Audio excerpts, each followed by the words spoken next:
పచ్చి గొడ్డు మాంసం తిన్నటువంటి మేము అంటరాని వాళ్ళం అయిపోయామరా.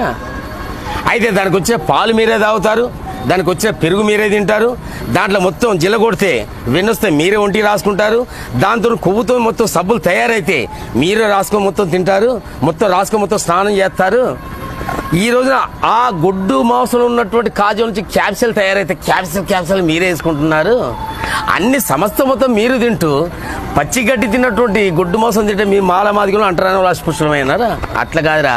అంటరానోడికి ఈ దేశానికి ఎన్నుముక్క.